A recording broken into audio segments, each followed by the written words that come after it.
She packed only white clothes. It felt significant, almost like a uniform for a pilgrimage. When she hugged me goodbye, she whispered that this weekend retreat would heal her soul.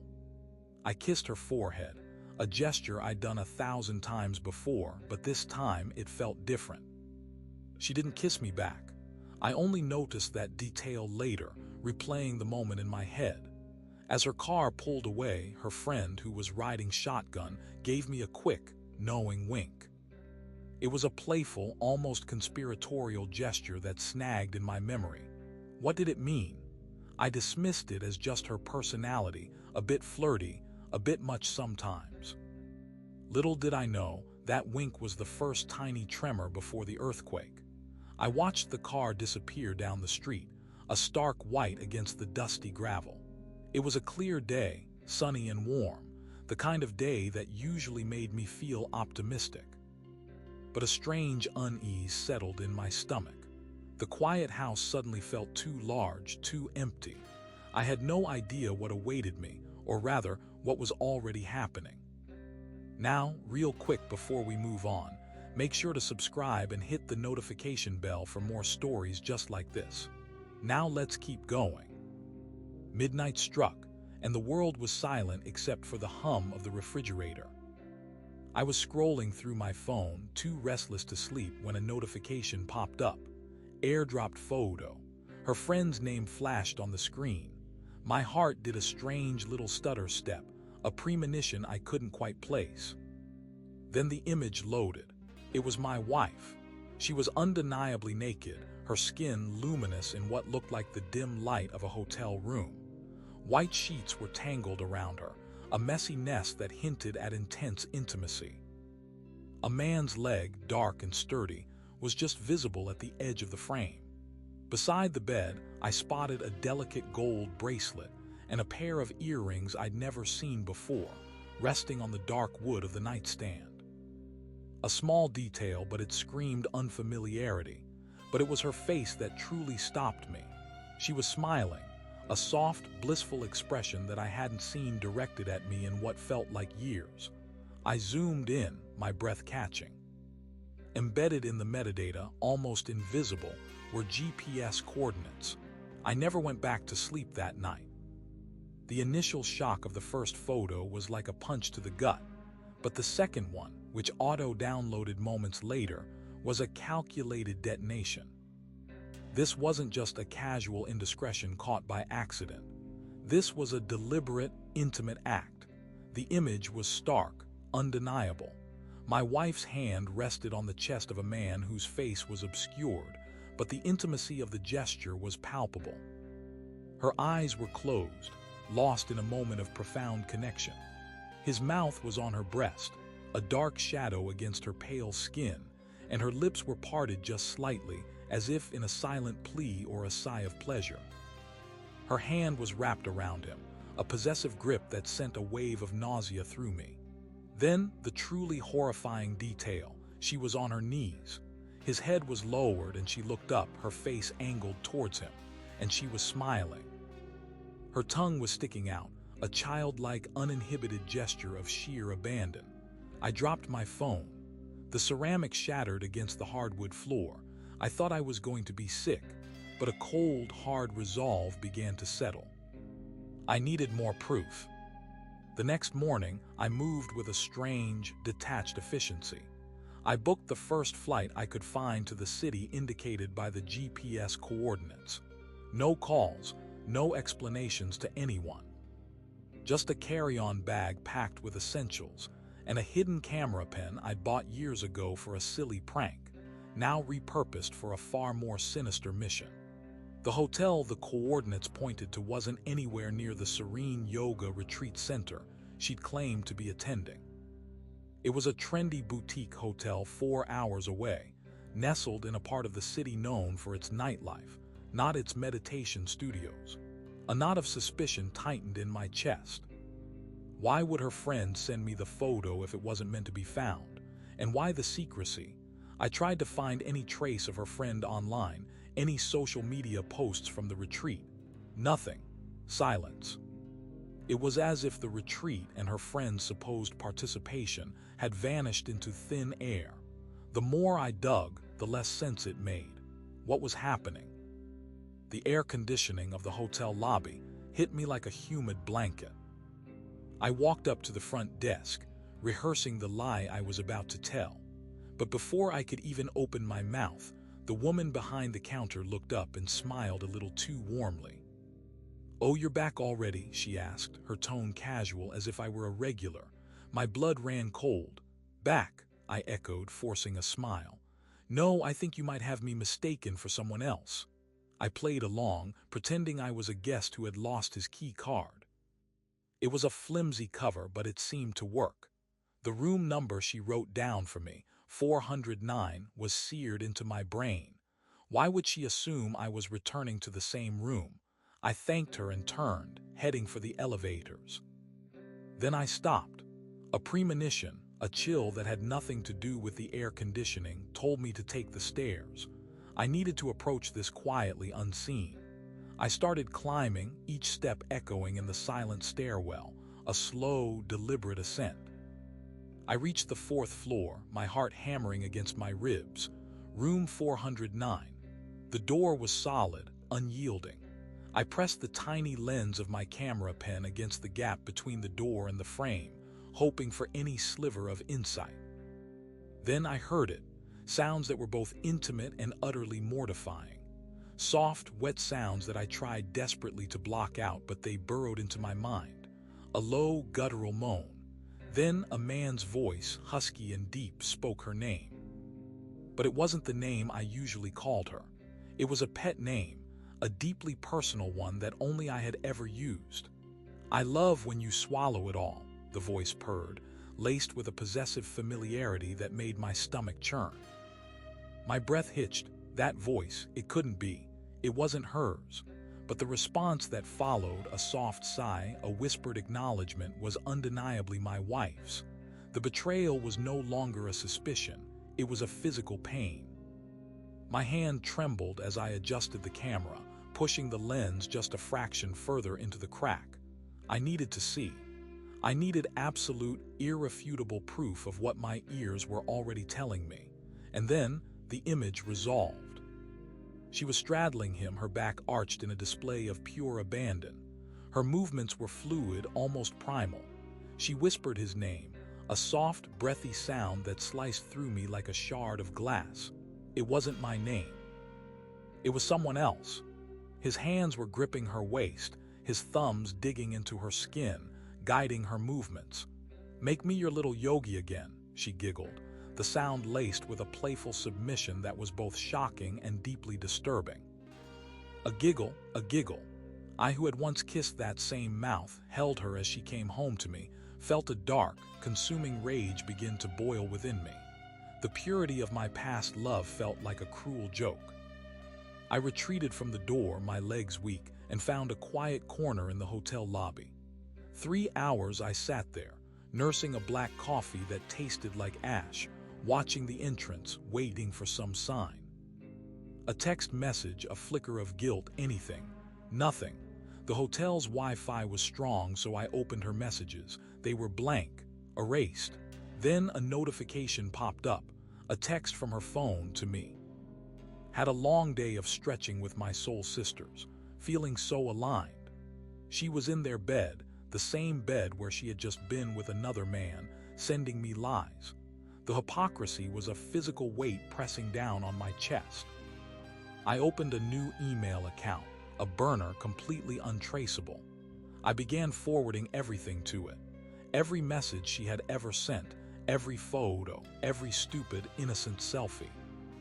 I compiled it all, a digital dossier of deceit, a testament to her lies. This wasn't just about hurt anymore. It was about building a case, a meticulous record of her undoing. Later that afternoon, I spotted him. The man from the hotel room. He was in the hotel's spa area, a Davidoff cigar held casually between his fingers, his shirt off, revealing a physique that looked sculpted from marble. This wasn't some spontaneous vacation fling. This was planned, recurring. I approached the hotel clerk discreetly, asking casual questions about the man. "Oh, him," the clerk said, a smile playing on her lips. "They've been coming here almost monthly for the past 8 months." Such a cute couple. 8 months. The words landed like hammer blows, shattering the remnants of my disbelief. 8 months of lies, of stolen moments, of a life lived in parallel to the one she shared with me. The retreat was a convenient, flimsy excuse, a smokescreen for a much longer, more treacherous affair that had become routine. My mind raced, trying to piece together the timeline, the sheer audacity of it all. I found his Instagram profile with surprising ease. He was an influencer, all inspirational quotes layered over shirtless photos in exotic locations. And there, nestled among the aspirational posts, was a photo tagged from 3 weeks ago. The caption read, "She tastes like peace and sounds like home." My wife's real Instagram account, not the polished public one, had liked it.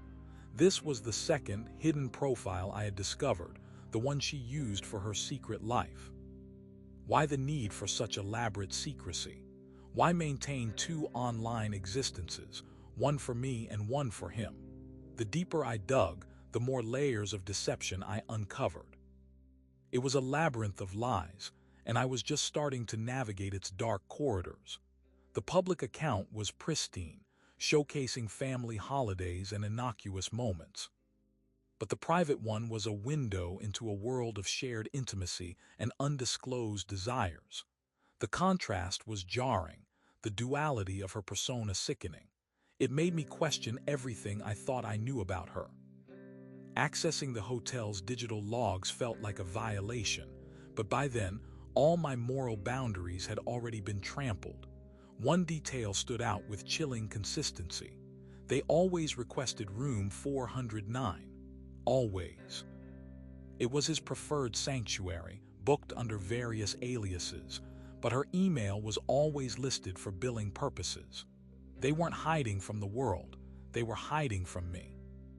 The meticulous planning, the aliases, the separate digital lives, it all pointed to a calculated effort to keep this affair from my knowledge. The receptionist's earlier slip of the tongue echoed in my mind. "Oh, they usually leave early Sunday morning once there, fully drained." Her words, not mine, fully drained. It painted a graphic picture. The implication was clear. They weren't just spending weekends together. They were spending their nights, their bodies, their very essence.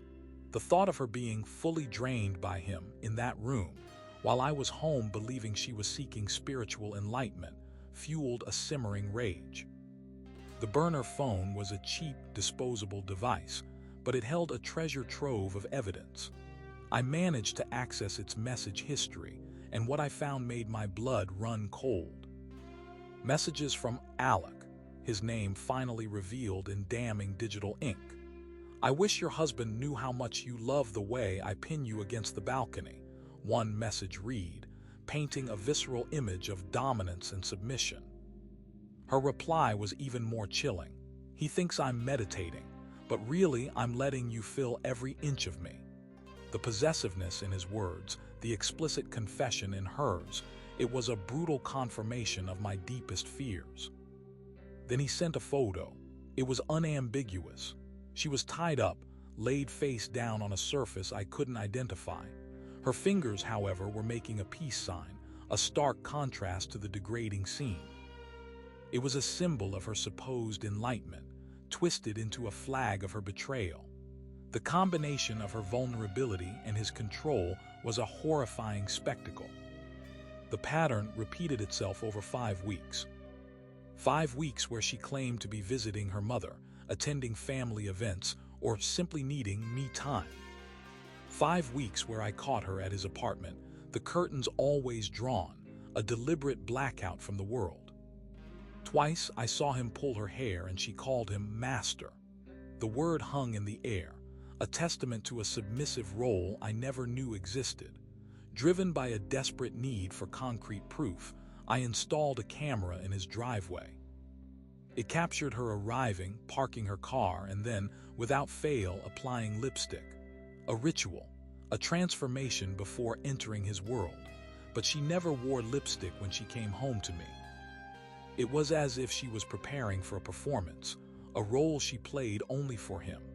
The camera became my silent observer, documenting each clandestine arrival, each stolen moment. The lipstick became a symbol of her deception, a splash of color masking a dark reality.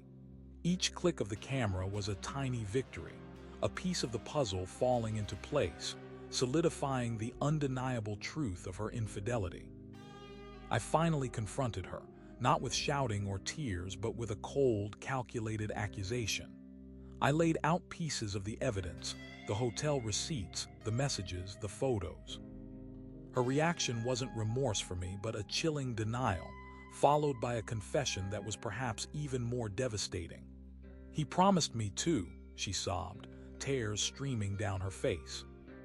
Turns out Alec wasn't just my wife's lover. He was involved with other women too, some of whom she knew. He had spun a web of deceit, pitting them against each other, creating a twisted dynamic of spiritual threesomes and emotional manipulation. She showed me their messages, a series of exchanges that painted a picture of his manipulation. "Your wife takes me deeper," one read, "but you taste sweeter." The sickness I felt was profound, a visceral reaction to the sheer depravity of it all. But amidst the nausea, a cold, strategic thought began to form. She was a pawn in his game, a willing participant in a charade. If she could be used by him, perhaps she could be used by me. I could leverage her desperation, her entanglement with Alec, to my advantage. Our daughter's school recital was weeks away, but the question already lingered. "Why won't Mommy be here for me?" I'd rehearsed the answer, a vague assurance about her being at a retreat, a spiritual journey. But the images haunted me. The photo of her wearing beaded jewelry and nothing else, Alec standing behind her, his hands possessively on her hips. Then I saw a message from him that froze my blood. "Unload in me while I pray to the universe," it read.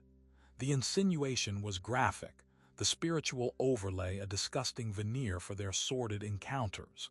I saved that message, along with every other incriminating piece of communication, into a folder clearly labeled "Custody Evidence." My focus shifted from heartbreak to preservation. My daughter. She was the only innocent party in this wreckage. I began meticulously documenting every lie, every meeting, every explicit message. My wife's pursuit of her own warped enlightenment had blinded her to the consequences, but I wouldn't let it destroy our daughter's future. A series of floral bouquets began arriving at our home, each one accompanied by a card with cryptic messages. "To my tantric queen, your light spreads wide." She couldn't explain them, looking genuinely bewildered. But I knew. Alec hadn't sent them, I had. Each card held a secret, a tiny, almost invisible tracking device. Every bouquet was a lure, a way to monitor her movements, to confirm her continued deception. Each tracker solidified my case, providing irrefutable evidence of her clandestine meetings. She never suspected a thing, blissfully unaware that her own clandestine activities were being meticulously mapped. The flowers, meant to symbolize love and beauty, became instruments of my investigation, silent witnesses to her ongoing betrayal. The contrast between the innocent floral arrangements and the damning information they provided was stark. She was walking into my carefully laid trap, one scented petal at a time. In our couples therapy sessions, she played the part of the victim perfectly. She, tell the therapist, with feigned sincerity that she needed more space, more time to heal. She even continued to wear her wedding ring, a constant, taunting symbol of our fractured union. She'd smile at me as we left the sessions, a brittle, performative gesture of domesticity. That same night, however, her phone buzzed with a text from Alec. "He thinks we're healing," it read. "I'm just counting days until we can come together again." The raw desire, the complete disregard for my feelings was laid bare. It was a confession, a final nail in the coffin of any residual affection I might have held. I printed every message, every incriminating word. The next day, I presented them to our therapist. Her reaction was quiet shock, then tears. She felt used, manipulated by our shared deception. And in that moment, looking at her genuine distress, I realized she wasn't the only one. I felt used too. The digital map of her betrayal was complete. Photos, messages, videos, a comprehensive archive of every lie, every indiscretion, every stolen moment. My daughter deserved protection, a stable environment free from the toxic influence of her mother's choices. I filed the full custody request, a legal document that would lay bare her transgressions for the court to see. She never saw it coming. She arrived in court dressed in pristine white linen, the picture of innocence, as if the past year of deceit had simply evaporated. We played the recordings I had gathered, one by one. The raw audio of her moaning Alex's name, the explicit confessions, the chillingly casual discussions of their rendezvous. The judge's silence after the final playback was deafening. It said everything. After the court proceedings, I had a framed family portrait made. Before giving it to my daughter, I carefully cut out my wife's image, leaving only myself and our daughter smiling back. I mailed the altered portrait to her, along with a terse note. You wanted to find yourself, but you lost everything else. 2 days later, Alec posted an Instagram story. It featured him with another woman, their arms around each other, captioned, "New energy, new alignment." My wife, who usually commented instantly, left a trail of red heart emojis before deleting them an hour later. It was a fleeting, spiteful jab, a digital ghost of their shared past. I visited the retreat spa they frequented, the supposed haven of their soulful journeys. It was shuttered, a closed sign hanging limply on the door. A lawsuit, I learned, stemming from accusations of guests being secretly recorded in their rooms. A final, ironic twist of fate. Then a text arrived from her old best friend. "You got out. I didn't." But it's not too late for me either, right? She had been trapped in a similar cycle. But there was one message from Alec that I never fully understood. It simply read, "Don't drink the tea ever again." What tea? What did it mean? I still don't know. Make sure to subscribe and hit that notification bell so you never miss a new story from us. We'll see you in the next one.